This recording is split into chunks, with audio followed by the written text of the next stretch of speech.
네, 안녕하세요. 안내커TV의 내과 전문의 유대현입니다. 이번 시간에는 A형 간염에 대해서 간단하게 정리해 보도록 하겠습니다. A형 간염은 RNA로 구성되어 있는 바이러스입니다.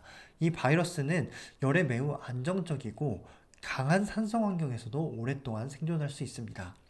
전파 방식은 대변에 상당수가 존재하기 때문에 대변을 내가 의도치 않게 예를 들어 접촉한 다음에 그 묻은 손을 내가 구강에 접촉을 한다거나 여러 점막에 접촉을 했을 경우에 전파된다라고 알려져 있습니다. 따라서 손을 깨끗이 씻는 것이 굉장히 중요하다라고 볼 수 있고요.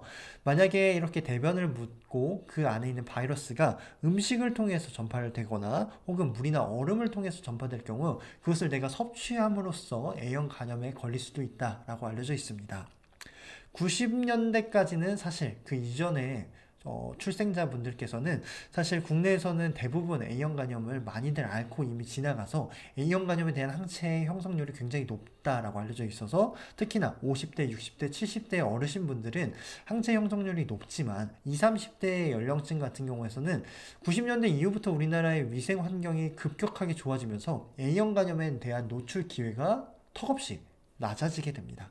그러다 보니까 이분들은 A형 간염에 대한 항체 형성이 이렇게 낮다라고 알려져 있고 또한 백신 접종도 본격적으로 이루어지지 않아서 이분들이 2006년, 2009년 유행할 시기에 대규모 유행의 주된 연령층이었다라고 알려져 있습니다.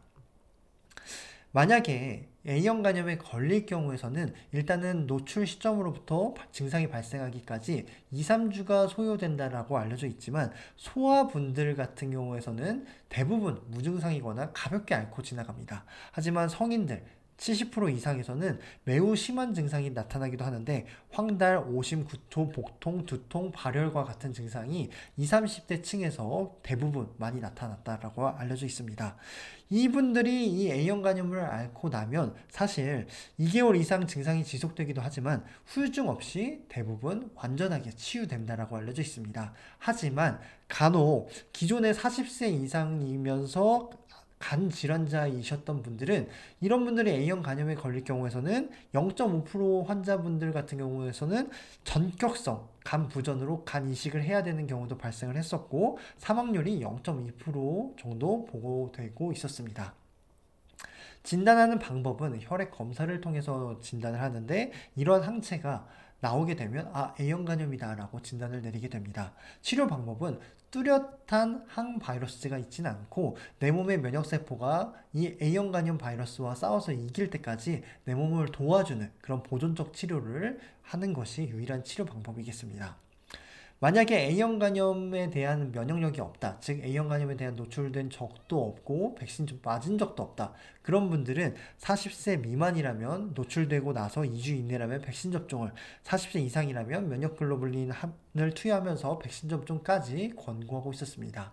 즉 정리를 해보면 20, 30대 젊은 성인층에서 만약에 A형 간염에 걸릴 경우에서는 굉장히 심하게 앓고 지나갈 수 있기 때문에 미리 백신 접종을 하는 것이 중요하다고 볼 수 있겠죠. 제가 백신 접종에 대한 부분은 다음 영상에서 말씀드리도록 할 테니까 앞서 말씀드린 내용을 잘 정리해 보시고 궁금한 내용이 있으시면 댓글로 질문 주시면 답변을 해드리도록 하겠습니다. 지금까지 긴 영상 시청해 주셔서 감사합니다.